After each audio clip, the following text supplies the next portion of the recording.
Bueno, pues comenzamos con el primer interviniente de esta jornada sobre enfermedades de la platanera. Él es Manuel Moreno, técnico agrícola de Gran Canaria y habló sobre el mal de Panamá. Manuel, buenos días. Buenos días, ¿qué tal? Lo primero de todo, ¿qué es el mal de Panamá? Bueno, es una enfermedad fúngica, una enfermedad que afecta al cultivo del plátano y que, si bien en Canarias no tiene una gran importancia, es a nivel mundial la enfermedad fúngica más importante que afecta al cultivo del plátano.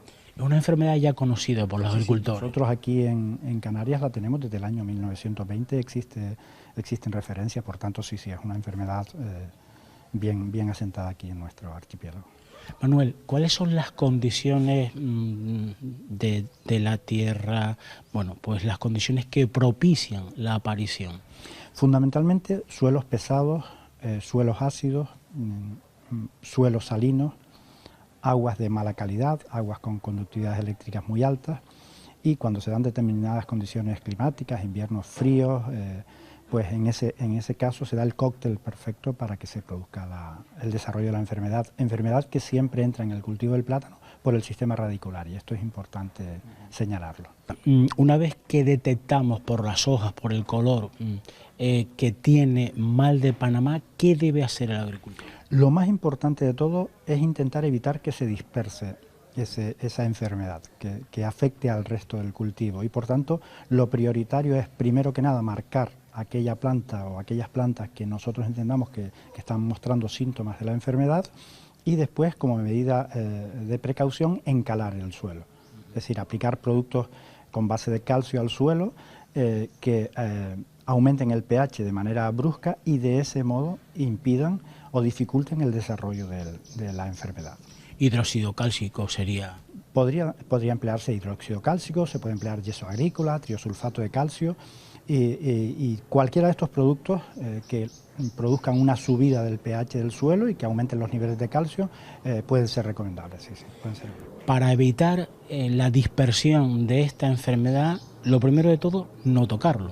Eso es lo primero, por eso de ahí la importancia que tiene el marcar, el encalar el suelo, porque además ese encalado que hacemos en el suelo también es una marca visual. Vemos ese plantón pintado de blanco, vemos ese suelo pintado de blanco, y con ello estamos advirtiendo de que algo extraño sucede a esa planta y que por tanto hay que tomar precauciones.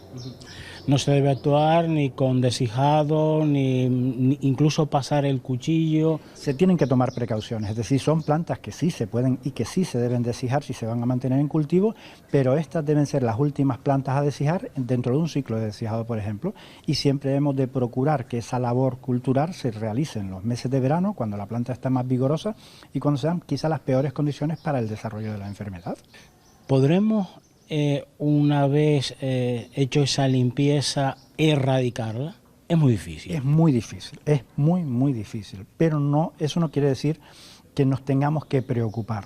Si somos capaces de acotar, de limitar el nivel de daño que nos aparezca en una determinada planta o en un determinado rodal, podremos seguir cultivando plátanos sin muchas dificultades, pero eliminar del suelo, sobre todo cuando ha habido unas condiciones desafortunadas, es muy complicado, por no decir que imposible. Es decir, un suelo que se haya visto afectado por mal de Panamá puede permanecer enfermo, puede permanecer afectado, incluso aunque no tengamos cultivo, pues 15 o 20 años, con lo cual es prácticamente imposible eliminarlo de la finca.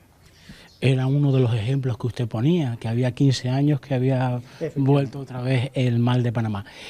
Otra solución que usted nos dio durante su charla fue intentar pasar a los pasillos. Sí, esa es una alternativa que es sobre todo válida, particularmente cuando el tipo de cultivo que se ha seguido es cultivo de líneas dobles, en las cuales nos queda un amplio pasillo en el centro, que normalmente utilizamos para depositar material, pero que normalmente no está afectado por el hongo.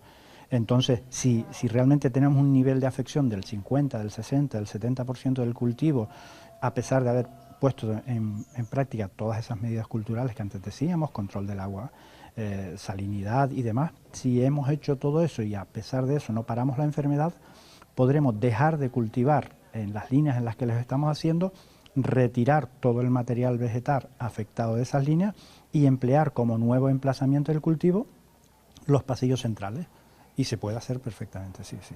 Claro, intentando en esos pasillos centrales no cometer aquellos errores que hubiéramos podido cometer en las líneas de cultivo tradicional. Suelos encharcados, suelos pesados, aguas de mala calidad, manejo de determinadas labores culturales de forma deficiente, es decir, intentando corregir todos los errores, porque si no volveremos a incurrir en la diseminación del hongo, por supuesto.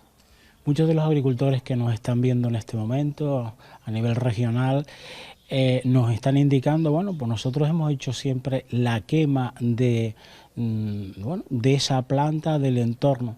¿Es posible que con eso se pueda controlar? Con eso lo que podemos eliminar es la diseminación del hongo. Podemos evitar dejar esos restos de cultivo abandonados en una zona de la finca que, como hemos dicho, que son capaces de vivir hasta 15 y 20 años en esos restos vegetales, evitaremos la diseminación, pero no vamos a arrancar todo el suelo, no vamos a arrancar todas las raíces afectadas. Entonces, lo ideal, por supuesto, es destruir ese material vegetal con quemas controladas, pero también y sobre todo evitar aquellas causas que produjeron el desarrollo de la enfermedad. No suele superar 2 o 3 plantas afectadas en superficies de 4 o de 5 hectáreas, por tanto es una tasa de infección realmente mínima.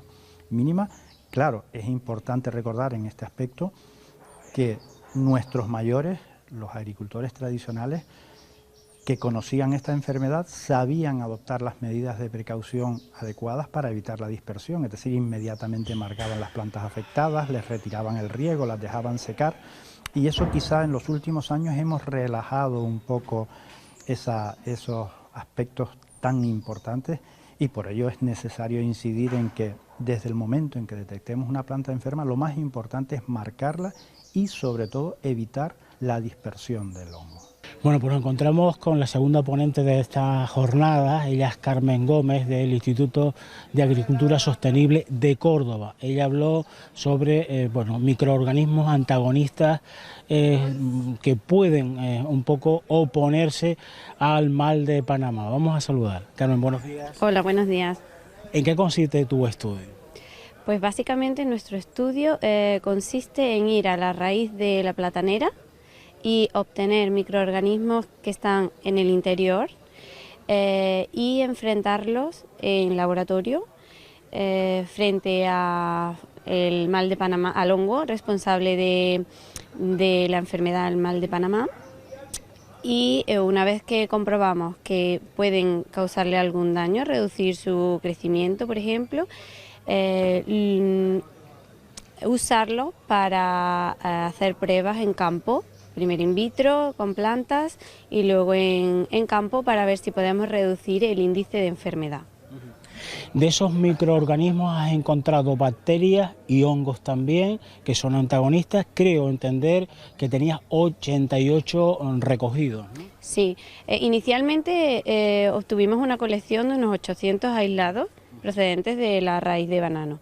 Y de ellos antagonistas que presentaban algún tipo de antagonismo frente a distintas razas del hongo, 88, de los cuales 60 eran bacterias y 28 eran hongos.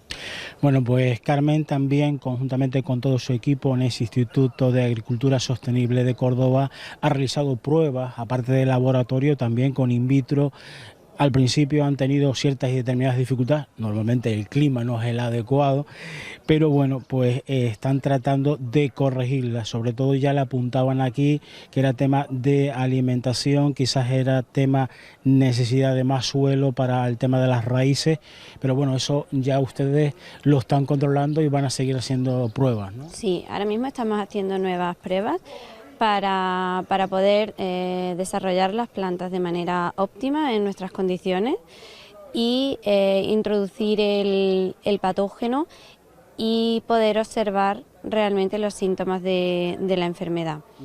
Realmente se trata solo de poner macetas más grandes para que las raíces de la planta estén más cómodas y tener una buena fertilización.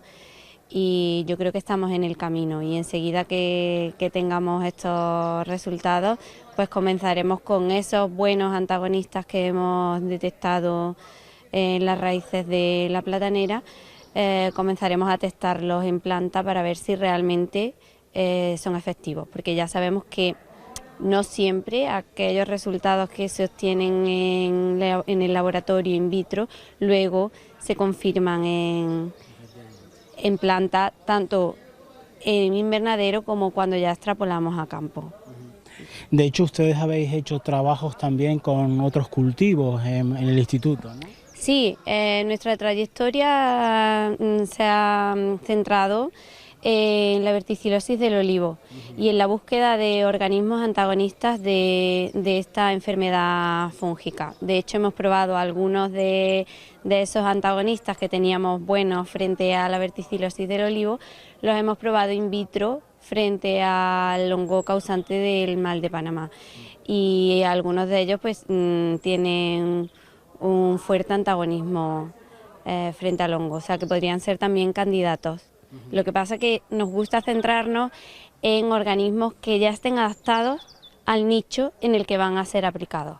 También, como ella bien dice, nuestros suelos tienen esos microorganismos adaptados específicamente a esos suelos, a esas condiciones climáticas, y esos son los que realmente ella va a utilizar para buscar esos microorganismos antagonistas. Para ello ha estado investigando en diversas islas, esta semana ha estado por aquí y está recogiendo microorganismos también y raíces, ¿no? Sí.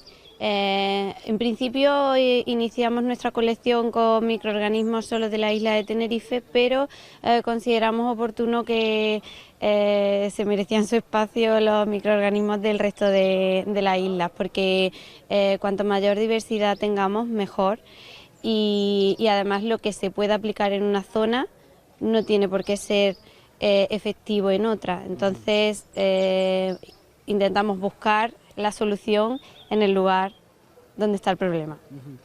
Bueno, pues para dar un poco de esperanza en la investigación, que creemos perfectamente bien que se va a conseguir, ¿esto qué va a suponer cuando tengamos esos microorganismos antagonistas y seamos capaces incluso de llevarlos a campo y ponerlos en el suelo?